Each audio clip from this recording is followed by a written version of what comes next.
no me quieres, la segunda vez que me corta cuando estoy hablando. Bueno,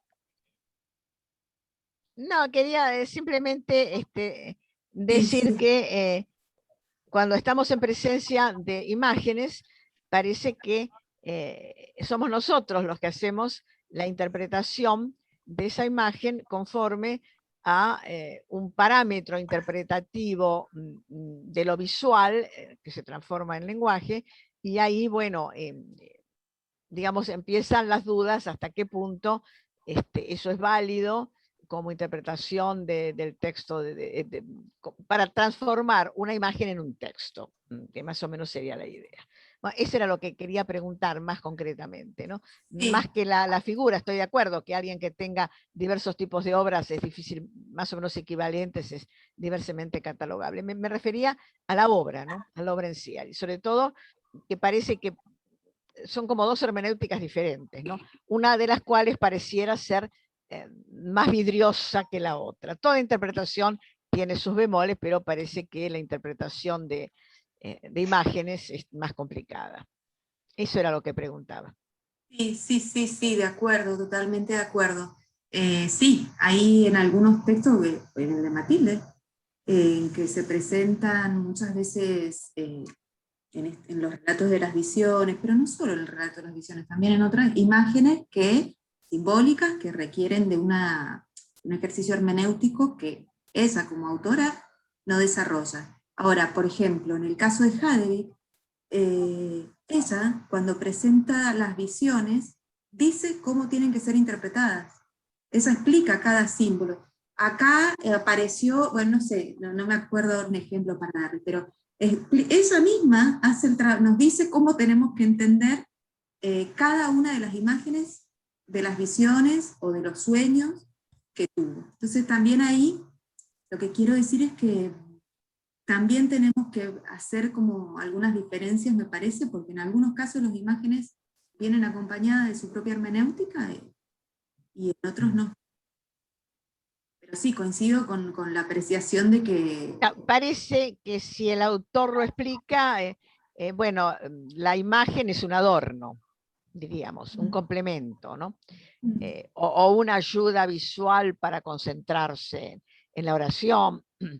El problema es cuando estamos solamente ante Sí, una imagen o una explicación tan pequeña o tan difícil, diríamos, que no sirve para transformar en texto.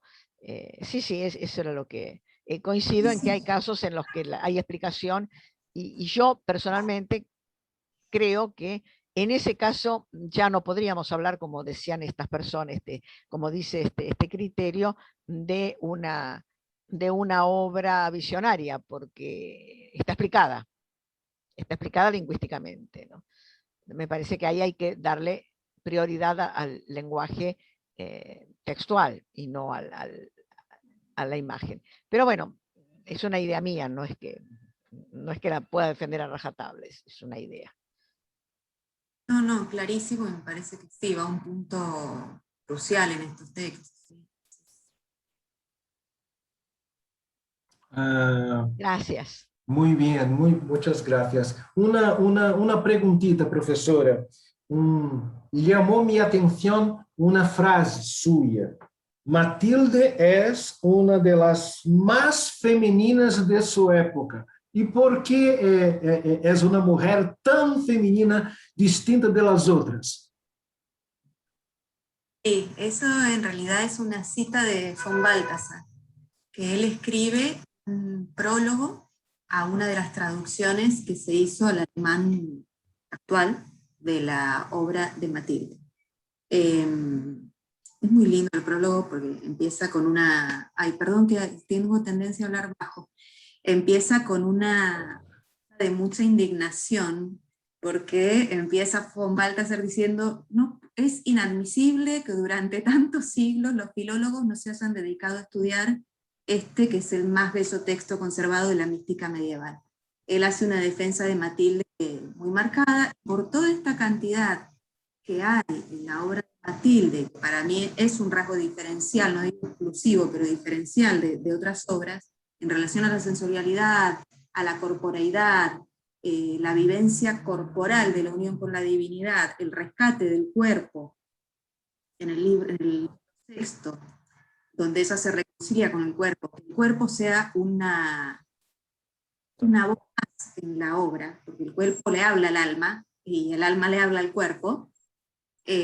Todo eso hace que von Balthasar diga que la corporeidad o lo corporal tiene un lugar central en el pensamiento de Matilde, y que ese pensar que no puede pensar sin el cuerpo, digámoslo así, es propio de un pensamiento femenino. Eso es lo que dice von Balthasar. La mujer no ¿Y puede... tú estás de acuerdo? A mí me parece, yo no sé si eso es una cosa que se pueda generalizar, sí me parece que caracteriza bien al pensamiento de Matilde. Yo estoy de acuerdo con la caracterización que él hace de la obra de Matilde. La primera vez que la leí tuve esa sensación de que era un texto muy cargado de sensibilidad y de corporalidad, y cada vez que la leo, cuando la leo así de corrido, como para ver qué sensación me da, aparte, no cuando uno se pone a estudiar un párrafo puntualmente y demás, sino esa sensación de lectura, a mí Matilde siempre me da esa misma sensación. No sé si es porque ya leíamos von Balthasar, o sea, no sé qué es primero, ¿no? Pero me parece que en el caso de ella sí. Y aparte hay mucha, bueno,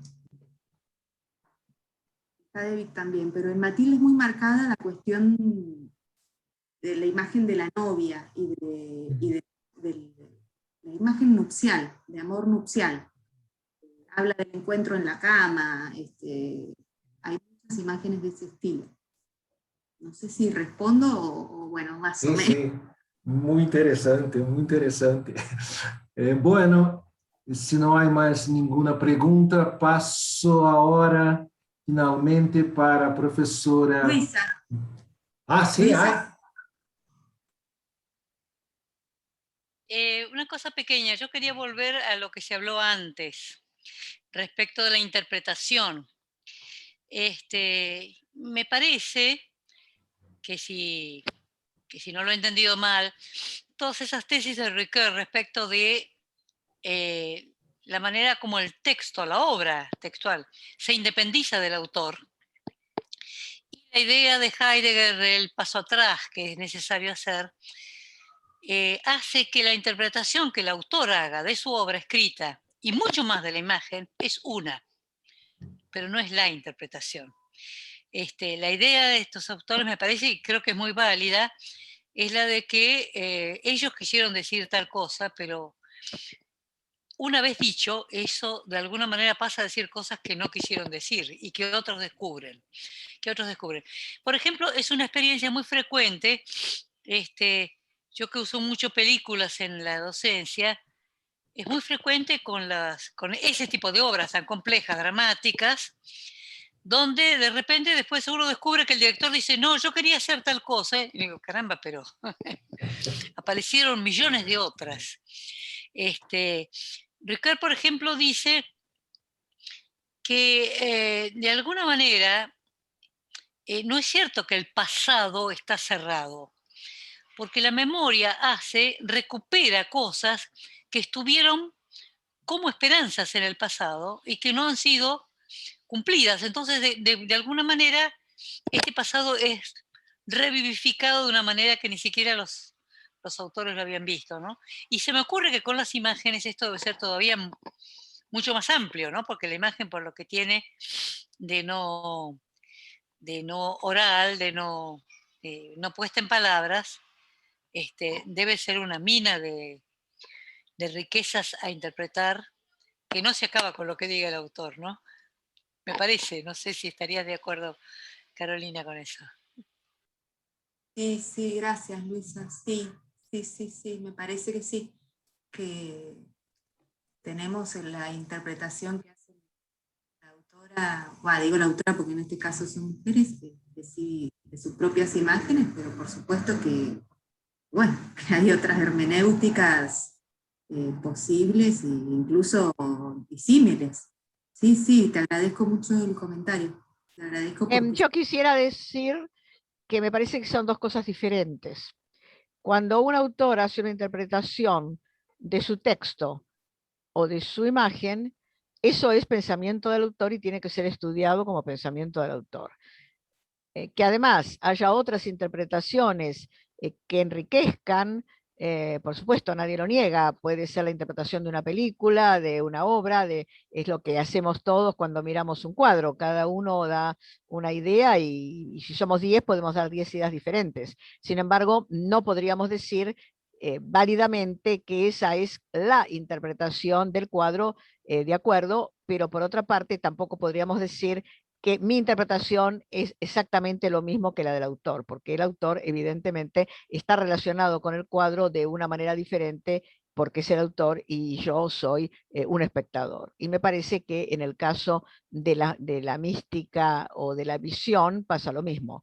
Y todavía, si se quiere, con más razón, hay un problema en que la interpretación del autor es muy importante porque él es el que tuvo la visión.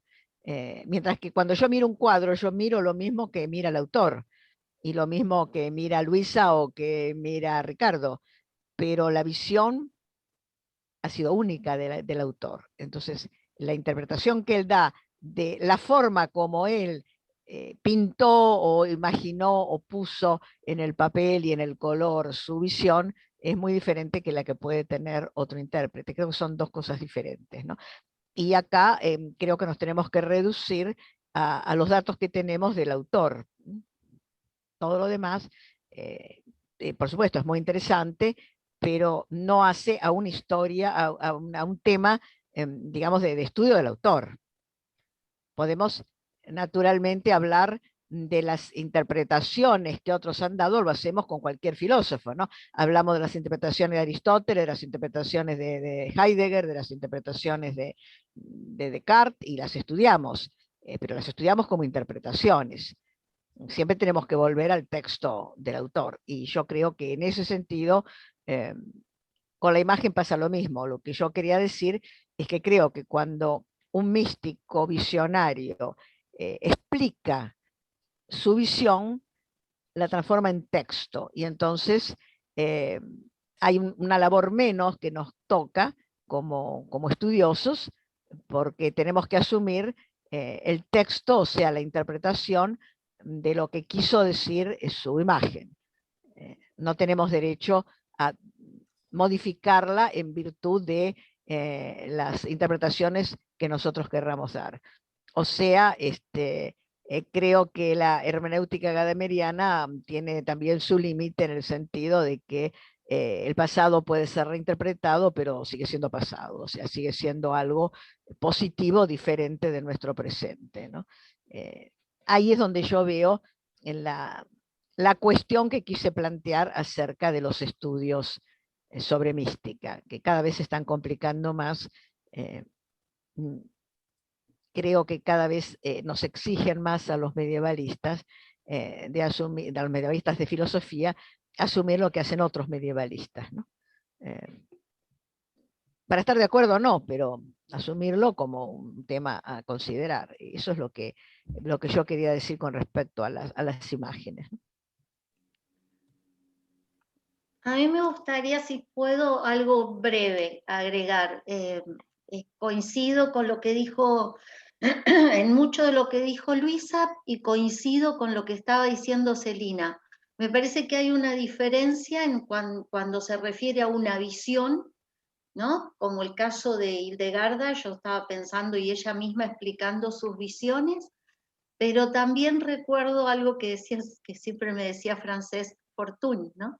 O sea, todo pasa por un ámbito de interpretación. Hasta esa visión está siendo interpretada por quien la está teniendo, ¿no? Y también traigo a la memoria algo que es posterior, pero que sin embargo refiere a estas pensadoras. Es mucho más antiguo que quien lo dijo, que es Freud, ¿no? Dice, no relatamos nuestros sueños, sino que cuando hacemos un relato, relatamos el recuerdo del sueño, o sea que ahí ya hay una mediación de interpretación. Entonces sí me parece, pero es para seguir debatiendo, ¿no? Interesantísimo, pero sí me parece que hay una diferencia entre el relato que hace la persona que tiene la visión y quien lee ese relato, y que no es lo mismo que cuando interpretamos un texto de otra persona, inclusive una vez que escribimos lo nuestro y que lo ponemos acá en juego, lo exponemos, ya pasa a ser otra cosa, ¿no? Por los interpretantes. Son las otras personas quienes, como estamos haciendo ahora, le vamos a dar una significación en el valor que tuvo para nosotros lo que hemos escuchado, lo que hemos leído, etc. Perdón, era un agregadito. Carolina o Luisa quieren hablar algo. No, en mi caso, fin de la disputa, tío. Aunque para mí, aunque Luisa me pareció un poco más próxima de Umberto Eco, la obra abierta, esa hermenéutica más abierta que la hermenéutica medieval, me parece que lo que dijo Celina no está muy lejos de las observaciones de Luisa Ripa. Aunque me parece que Luisa es más Humberto Ecoana, se puede hablar eso un poquito más. Carolina no quiere hacer una consideración, ¿o Luisa? No, gracias. Yo acepto la interpretación que acabas de hacer de mi interpretación, así que vale. Muy bien. Bueno, pues ahora pasamos finalmente para la presentación de la doctora Susana Beatriz Violante. Déjame leer su título. La ausencia de mujeres filósofas en la carrera de filosofía, la matrística. Bueno, doctora Susana, muchas gracias por la invitación, Celina, y paso ahora la palabra para ti. Es su palco. Gracias, Ricardo. Muchísimas gracias por estar compartiendo este espacio. Muchas gracias a las personas que nos están acompañando y agradezco obviamente a Celina por estas ideas que acompañamos de hacer estas mesas temáticas, y también voy a agradecer muchísimo a Carolina Durán porque algunas de estas cuestiones que planteo, para no decir que todas, las hemos pensado juntas, las hemos analizado y también las hemos escrito. En cuanto al título, yo tengo que comenzar haciendo una fe de ratas, porque yo no me di cuenta y algo pasó, y el título en realidad tendría que haber sido La ausencia de mujeres filósofas en las asignaturas, sobre todo en la asignatura de filosofía medieval, y en otras asignaturas que componen la carrera de filosofía, para especificar que me iba a ocupar en este caso de la ausencia de las mujeres que formarían parte de la matrística. Porque si bien lo que voy a decir, si bien muchos especialistas en medioevo conocen los hechos de estas mujeres, a nosotros o a mí me interesa recapturar el valor para aquellos que no se han especializado en matrística y patrística, y recordarlas a quienes las conozcan y presentarlas a quienes no, y mostrar en qué medida se concreta en ellas lo que Miranda Fricker ha dado en llamar injusticia epistémica. Yo voy a usar ese concepto, no lo que dice Fricker de injusticia epistémica, tiene que ver un poco con lo que se estaba discutiendo recién, sino la aplicación de ese concepto. Conforme una breve recorrida que he realizado por algunos proyectos temáticos en algunas cátedras de filosofía medieval, hemos encontrado que además de haber sido históricamente desatendidas, las mujeres son poco estudiadas y prácticamente nulas en otras asignaturas. La mayor parte de los contenidos seleccionados se detienen sobre todo en los varones y dejan de lado valiosas contribuciones, inclusive de otros varones. Voy a citar a una mujer de América Latina, Silvia Cusicanqui, que sostiene que la poca autonomía de pensamiento en las universidades conduce a una homogeneidad de esos pensamientos que determina un suicidio académico colectivo, siendo este ámbito prioritario para tal reconocimiento. Y considero que las palabras de Cusicanqui tienen que ser pensadas, analizadas y puestas en prácticas en, precisamente, y valga la redundancia, nuestra práctica docente. Porque lo que entiendo es que hay una cierta homogeneidad en cuanto a problemáticas y autores.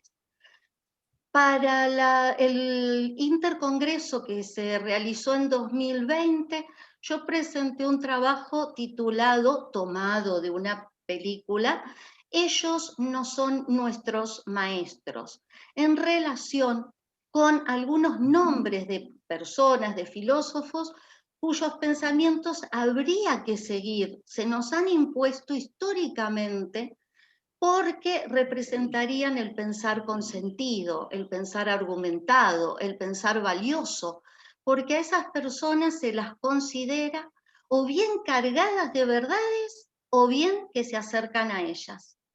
De este modo, yo considero que nuestro propio pensamiento se va acomodando a esas verdades a través de la costumbre y el hábito, que nos ofrece la repetición de esos nombres y de esos contenidos. Consideramos que la virtud filosófica radica en la duda de los estereotipos, pero si lo hacemos nos enfrentamos al acontecimiento en el que no siempre se permite esa duda sobre una autoridad pensante que suele ser obedecida o creída. La importancia del pensar filosófico para nosotros radica en esa duda y a veces en una desobediencia hacia la necesidad de seguir lo estipulado. Estamos, considero, en este mundo para indagar, contrastar, buscar otros pensamientos que serían relevantes y tal vez se les catalogaría a estos otros pensadores que han sido y pensadoras que han sido silenciadas de primera línea si se les pudiera prestar atención. Por ello, en esta oportunidad, ofreceré un sucinto relato de mujeres, y acá le agradezco nuevamente a Carolina, que fueron parte del desarrollo del pensamiento y la cultura en Occidente, desvelando las prácticas de exclusión, opresión, silenciamiento, subordinación, falta de reconocimiento e insensibilidad. Y para ello voy a nombrar a un varón, Jerónimo de Estridón, y me voy a quedar en estos siglos 4-5. ¿Por qué nombro a Jerónimo? Porque él las considera en varias epístolas a estas mujeres que inclusive han sido santificadas y que no obstante se mantienen silenciadas, habiendo sido mujeres que en el mismo tiempo de los santos padres y a causa de la situación política reinante de persecución cristiana por los sucesores de Constantino, sostuvieron, como ellas y ellos nos relatan, una vida similar. En un espacio muy similar a este de una mesa temática, el año pasado, el doctor Joao Lupi nos ofreció una conferencia en la que planteó la posibilidad de otro cristianismo posible, si se hubieran revisado los contenidos de aquello que se catalogó como herejía, y que no lo fue. Sino que esas personas consideradas herejes pensaron el cristianismo desde un espacio y argumentación diferentes a las del poder imperante, sin contrariar los elementos fundantes de ese pensar. João Lupi se basa en la patrística y, cito, cómo los santos padres fueron testigos de encuentros y desencuentros, en que muchos caminos posibles del cristianismo fueron abandonados, prohibidos, considerados herejes. Pero la cuestión no concluye aquí, ni con los santos padres, sino que hay que considerar a las amas o madres del desierto. De lo contrario, contribuimos al silenciamiento de la tradición espiritual femenina. Los evangelios de María y María Magdalena, las mártires, que encontramos referidas en varios escritos de los padres. Mujeres maestras que hay que desvelar, ya que al ir instalándose las estructuras jerárquicas, cuando se comienzan a distinguir y distribuir los cargos eclesiásticos, repito, estoy hablando del siglo IV-V, sobre todo el cargo de obispo, que se encargaba de la enseñanza apostólica y considerar que la vía que corresponde a ellas es la masculina, se va alejando cada vez más a la mujer, viéndola como inútil, ser inferior y otras adjetivaciones que le imposibilitarían desempeñar esas tareas. De este modo, los intentos de igualdad entre mujeres y varones, permitido en los primeros cristianos, se va perdiendo. Pero a algunas se las elogia por luchar con espíritu varonil. Otras tuvieron que vestirse como varones y practicaron la vida anacorética. Algunos nombres a tener en cuenta. Marcela de Roma, la mayoría de ellas tienen un pasado similar, son aristócratas que se han convertido al cristianismo y en líneas generales han predicado junto a Jerónimo, por eso nos han llegado sus nombres. Y él les ha dedicado varias epístolas. Marcela ha ayudado a los pobres a curar enfermos y a contraponerse, y esto sería lo interesante de leer en ella, a todo tipo de esclavitud. Fue torturada por los godos y murió a consecuencia de esa flagelación. Paula de Roma también estuvo con Marcela y con Jerónimo, con una historia muy similar. Fabiola, quien procedía de la nobleza, distribuyó su riqueza. Se dedicó a la fundación del que podría considerarse un primer hospital en Roma en el año 390 y se dedicó a cuidar a los enfermos. Su ayuda ha sido considerada como un antecedente de lo que se conoce hoy como medicina social. Fue considerada la santa patrona de las personas divorciadas, de las víctimas de abusos, adulterios o infidelidades, y de los matrimonios difíciles. Motivos estos que le propiciaron ser canonizada por la Iglesia Católica. No obstante esto, no se las recuerda. Jerónimo le dedica varias epístolas en las que relata su influencia en la sociedad romana. Otras mujeres a ser tenidas en cuenta, solo por nombrar algunas, Sara, Sinclética de Alejandría, Teodora, María de Egipto, Olimpia de Constantinopla, Melania, María, hermana de Pacomio, Macrina, hermana de Gregorio de Niza, que tiene muchos diálogos con él de mote filosófico, bien profundo acerca de la mortalidad e inmortalidad del alma, etc., de la relevancia de la vida, del significado de la vida.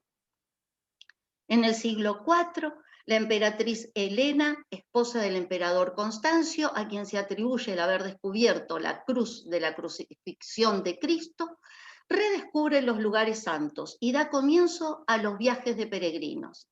A este contexto histórico pertenece el relato de Egeria sobre su viaje al Sinaí, a Arabia, a Jerusalén y el regreso a Constantinopla. Como dijimos, estas mujeres mantuvieron una vida ascética similar a la de los padres. Han sido ermitañas y anacoretas. Sus experiencias y sentencias se mantuvieron gracias a la tradición oral, que más tarde se comenzara a escribir, por ser reconocidas en su tiempo como guías espirituales.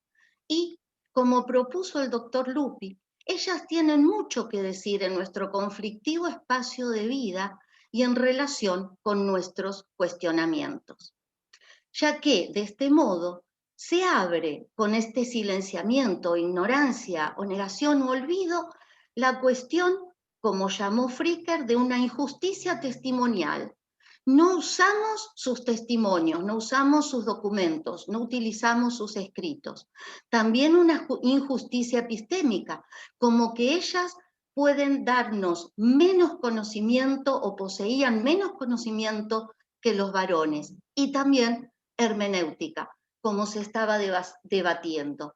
O sea, como que la interpretación de esa vida que llevaban en el desierto y lo que les hacía pensar sería menos importante que la relatada por un varón. Si bien Fricker en parte el contenido de Fricker no es novedoso, porque estas cuestiones fueron analizadas desde los inicios del pensamiento. Sin embargo, lo que sí vamos a usar de ella, como dije antes, es el nombre. Fricker pone un nombre, injusticia epistémica, y sus implicancias las hemos considerado relevantes para el análisis que nos compromete. Nombró una actitud que negaba un proceso significativo de cognición, una fuerte desvalorización, como podemos leer en varios de los escritos de estas mujeres que hemos nombrado, y que están cada vez más a nuestras manos. Se ha nombrado a Margarita Porete. A otras se les arrebató el conocimiento de ser curadoras, médicas, matronas, cirujanas, poetas, filósofas.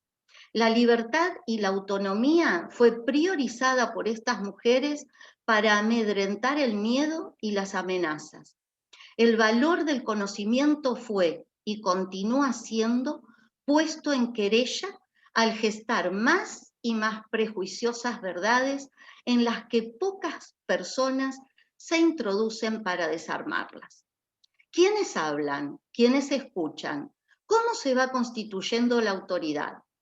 Como bien planteó Joao Lupi, ¿por qué el cristianismo de Roma y no el de los celtas? Y yo agregaría, parafraseándolo, ¿por qué solo Jerónimo? ¿Por qué no se lo estudia, por ejemplo, junto a Marcela de Roma? De este modo emerge, contiguo al exceso de credibilidad por una versión unilateral de la historia, una carencia de credibilidad en esta otra versión heterogénea de las mentalidades. Hay una selección monotemática de acontecimientos y pensamientos que no muestran como sustento de la prohibición ninguna argumentación válida. Tal vez lo que llama injusticia hermenéutica Fricker, que se produce cuando faltan recursos interpretativos, para que un determinado grupo pueda comprender aspectos significativos de su experiencia social, es lo que encontramos en la institución educativa, cualquiera sea su etapa, cuando se anula la búsqueda y se procede a la aceptación por principio de autoridad de lo establecido por un mínimo centro de poder nociológico. ¿Cómo es que estas mujeres que poseían un saber que no poseían en muchos casos los varones, pasan a formar parte de una comunidad marginada? Quienes no lograron comprender sus experiencias fueron algunas personas constreñidas a prejuicios y fanatismos. Entonces, las prácticas de exclusión, opresión, silenciamiento, subordinación, falta de reconocimiento, insensibilidad, no son cuestiones contemporáneas, sino bien ubicables en variadas comunidades, incluso anteriores a Grecia. Esta es la Edad Media cercana y lejana, cuyas resonancias llegan a nuestros días. Profesora Susana. Ya termino, 3 renglones. 5 minutos. Ok. Perdona. Cuando hablé de, pero ellos no son nuestros maestros, me pareció que esa frase tan precisa y preciada no podía dejarla pasar por alto, ya que va contra la tan impuesta y utilizada ley del talión. A pesar de que la Biblia no la recomienda a la ley del talión, sin embargo nuestras contemporáneas sociedades la aplican en variados acontecimientos. Una de las preguntas que emerge es, ¿nos cuestionamos al actuar y al pensar a quienes tomamos como nuestros maestros? Muchas gracias. Hasta aquí llegué. Gracias. Muy bien, profesora Susana, tenía aún más 4 minutos. Sí, porque Llegó. no quise leer los fragmentos de Jerónimo, porque no me quería extender, donde explica por qué él se dirige más a mujeres que a varones. Y la respuesta que da Jerónimo, la digo rapidito, es porque los varones no les preguntan tantos como las mujeres. Eso está en una de las epístolas de Jerónimo. Las Está ahí epístolas de Jerónimo. la cita y todo. Están publicadas por la Biblioteca de Autores Cristianos, Sí, las epístolas de San Jerónimo. Exacto. Sí, muy bien. Bueno, gostaria solo de acrescentar que en mi website, ricardocosta.com, hay una traducción de un texto de Macrina. Buenísimo. Y recordar también que si pensamos más en la Edad Media y en otras secciones, historia, literatura, Cristina de Pizan, y para las cruzadas, Ana Comeno, que acaba de salir una traducción para el español de Ana Comeno, de la primera cruzada. Buenísimo. Pues muy bien. Mira, ya que tengo 2 minutos, leo el fragmento, es muy breve. Por favor. Dice Jerónimo en el año 393, me parece que es preciso responder a los que me juzgan ridículo por dejar a los hombres de lado y escribir casi exclusivamente para vosotras. Bueno, habla de Principia y... si para un apóstol no fue cosa humillante ser enseñado por una mujer, ¿por qué va a ser humillante para mí enseñar después? Ay, se me cortó, me quedé sin el texto, perdón. Acá está. ¿Por qué va a ser humillante para mí después de los hombres, después de enseñar a los hombres a mujeres? Y la cita esta que me refería, ay, la perdí, que es donde dice que los hombres las mujeres le preguntan más. Ay, no les encuentro ahora. Bueno, perdonen. Acá está. Si los varones me preguntaran sobre las escrituras, no escribiría yo a mujeres. Ahí, esa era la cita de la carta 65.1. Carta 65.1. Sí. Muy bien. Bueno, preguntas, por favor.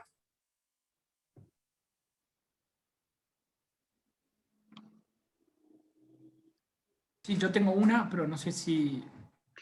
Te va a Por cortar favor. el tiempo, queda menos de 1 minuto. Sí, verdad, es mejor. Y volvemos. Sí, ok.